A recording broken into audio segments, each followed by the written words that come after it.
ጤና ይስጥልን። የተለያዩ መረጃዎችን በዚህ ሰዓት ይዘን ቀርበናል። በኢትዮጵያ ውስጥ ዶላር በጨረታ በየ15 ቀኑ እንዲሆን ተወስኗል። በተጨማሪም ወደ ሀገር ውስጥ የገቡ በፍራንኮ ቫሉታ የተገዙ የተለያዩ እቃዎች መያዛቸው መታገዳቸው ተሰምቷል።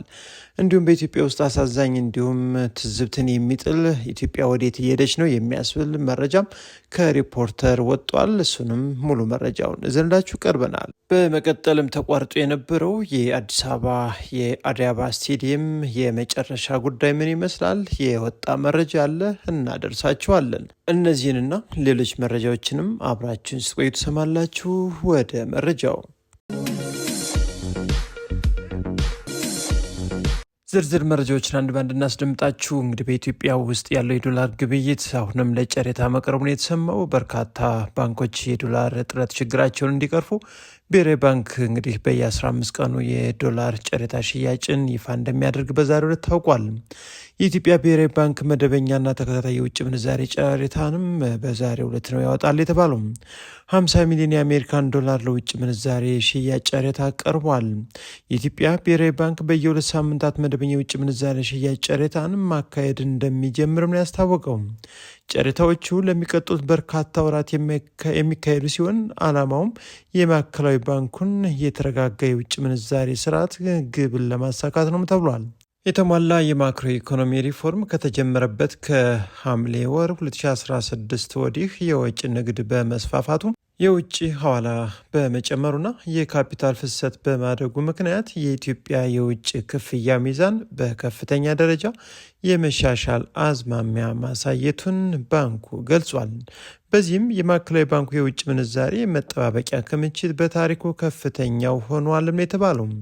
በተለይም ከቅርብ ወራት ወዲህ በሀገሪቱ ውስጥ ብቸኛው የወርቅ ገዢ ለሆነው ለኢትዮጵያ ብሔራዊ ባንክ የቀረበው የወርቅ መጠን ከፍተኛ መሆኑም የሀገሪቱን የውጭ ምንዛሬ መጠባበቂያ ክምችት ከተገመተው በላይ እንዲጨምር እንዳደረገውም ገልጿል።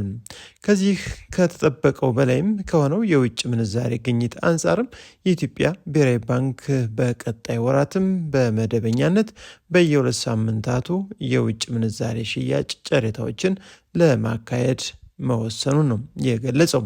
ይህ አካሄድም በማዕከላዊ ባንኩ እየተከማቸ ካለው የውጭ ምንዛሬ የተወሰነውን መጠን ለግሉ ክፍል ለማቅረብና የማዕከላዊ ባንኩን የገንዘብ ፖሊሲ ዓላማ ለማሳካት እንደሚረዳም ተመላክቷል። በየ2 ሳምንታት የሚወጣው የውጭ ምንዛሬ ጨረታም የውጭ ምንዛሬ ገበያን ለማረጋጋት መሻሻል እያሳየ የመጣውን የውጭ ክፍያ ሚዛን በይበልጥ ለማጠናከር እንደሚረዳ ታምኖበታል። በዚህም መሰረት ለጨረታ የቀረበው የውጭ ምንዛሬ መጠንም 50 ሚሊዮን የአሜሪካን ዶላር ሲሆን ጨረታው ማክሰኞ መጋቢት 23 ቀን 2017 እንደሚካሄድ ነው የተገለጸው። የጨረታ ሰነዱ የሚቀርብበት ጊዜ ከጠዋቱ 4 ሰዓት እስከ 6 ሰዓት መሆኑን የገለጸው ማዕከላዊ ባንኩም የጨረታ ሰነዱ የሚላክበትን ኢሜል አድራሻም ይፋ አድርጓል። የጨረታ ውጤት የሚገለጸውም በዕለቱ ከቀኑ 9 ሰዓት መሆኑንም አመላክቷል። በመሆኑም ፍላጎት ያላቸው ባንኮች በተሰጠው የጊዜ ሰሌዳና በተቀመጠው አኳኋን የጨረታ ሰነዶቻቸውን እንዲያስገቡ ባንኩ ጥሪ አቅርቧል። ሌላው ደግሞ በኢትዮጵያ ከፍተኛ የደሞዝ ጭማሪ የተባለው ይፋ ተደርጓል። አቃቢ ሕጎችን ጨምሮ ሌሎች ሰራተኞች ከፍተኛ የተባለውን የደሞዝ ጭማሪ እንደተደረገ ተሰምቷል። የፍትህ ሚኒስቴር ከጥር 1 ቀን 2017 ዓ.ም ጀምሮ ለሰራተኞቹ የደሞዝና የጥቅማ ጥቅም ማሻሻያ ማድረጉንም አስታውቋል። ይህ ማሻሻያ የፍትህ ስርዓቱን ለማሻሻልና የህብረተሰቡን ተጠቃሚነት ለማሳደግ ያለመም ነው ተብሏል።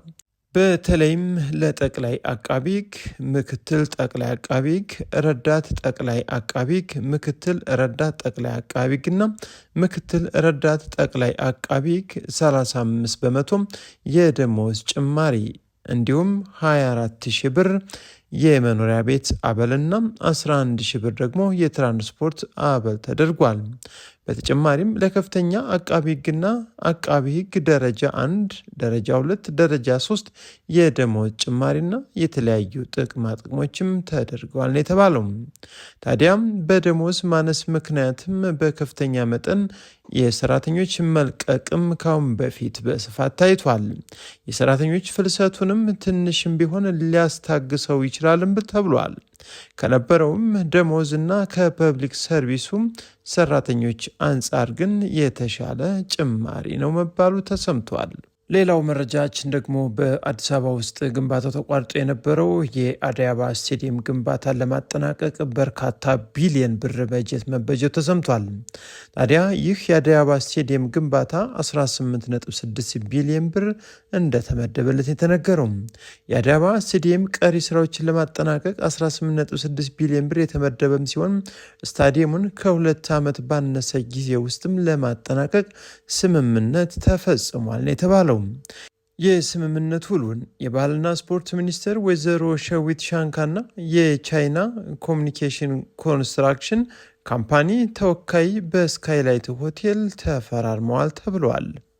ሌላኛው የዕለቱ መረጃችን ደግሞ ፍራንኮ ቫሉታ በመታገዱ በርካታ በፍራንኮ ቫሉታ የተገዙ እቃዎች በሀገር ውስጥ ከጅቡቲ እንደገቡ ከ2 ወር በላይ በተሽከርካሪዎች ላይ እንደተጫኑ የተለያዩ ሸቀጦች እንዲሁም የተለያዩ ምርቶች ቆመዋል እየተባለ ነው።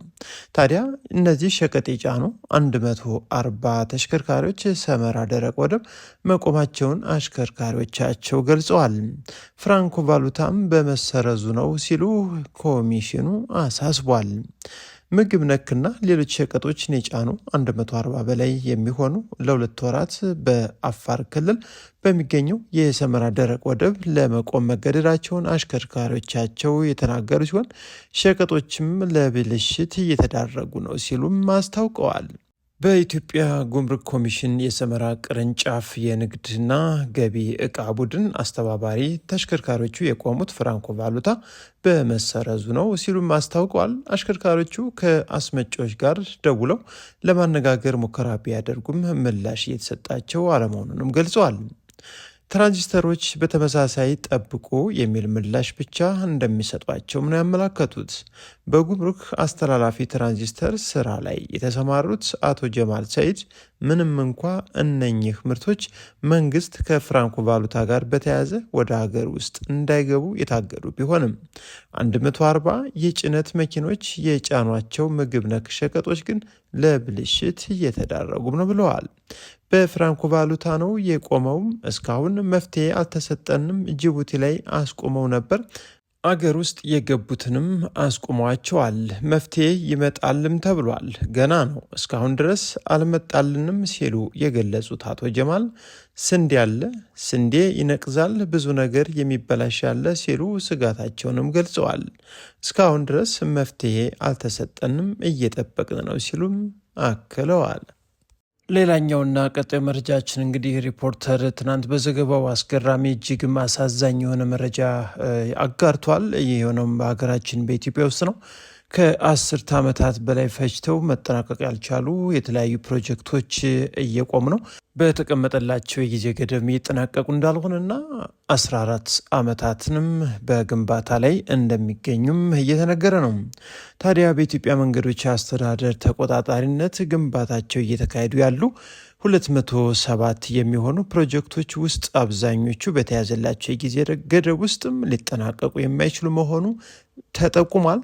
ከ80 በላይ ፕሮጀክቶቹም ስራቸው ተቋርጧል ነው የተባለው። አስተዳደሩ ያካሄደው የፕሮጀክቶቹ አፈጻጸም ግምገማም ይህንኑ የሚጠቁም ሆኗል የተባለው። አስተዳደሩ እንደ አውሮፓውያን አቆጣጠር እስከ 2025 መጨረሻ ድረስ ያካሄደውን የአፈጻጸም ግምገማ የሚያመላክተው ሰነድ አብዛኛው ፕሮጀክቶች የተያዘላቸውን የጊዜ ገደብ ጠብቀው የሚጠናቀቁ አለመሆናቸውንም አሳይቷል።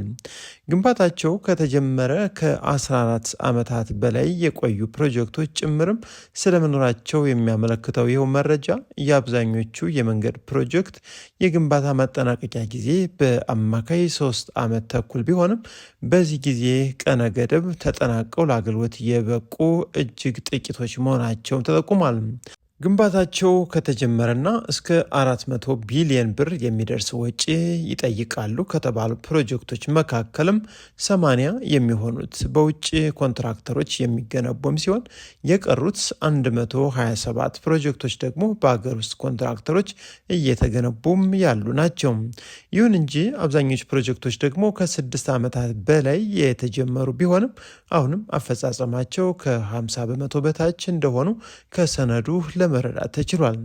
በኮንትራት ውሉ መሰረትም ለአብዛኞቹ የተጓተቱ ፕሮጀክቶች ከ1 ዓመት በላይ ተጨማሪ ጊዜ የተሰጣቸው ቢሆንም አፈጻጸማቸውን ማሻሻል ባለመቻላቸው የፕሮጀክቱን ግንባታ ሲያከናውኑ የነበሩ ከ45 በላይ የሚሆኑ ኮንትራክተሮች ከዚህ በኋላ በሌላ የመንገድ ግንባታ ጨረታዎች ላይ እንዳይሳተፉም ተወስኖባቸዋል።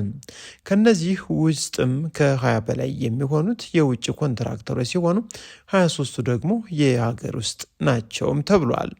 ከግምገማ ሰነዱ መገንዘብ እንደሚቻለው በ2017 በጀት ከተያዘላቸው የመንገድ ፕሮጀክቶች የጊዜ ገደብ ጠብቀው ይጠናቀቃሉ ተብለው የሚጠበቁት ወይም እስካሁን ያላቸው አፈጻጸም መጠን ስራውን በወቅቱ ሊያጠናቅቅ ይችላሉ በሚል ውጤት የተሰጣቸው ከተጠቀሱት የተጓተቱ ፕሮጀክቶች ቁጥር የማይበልጡ ናቸው።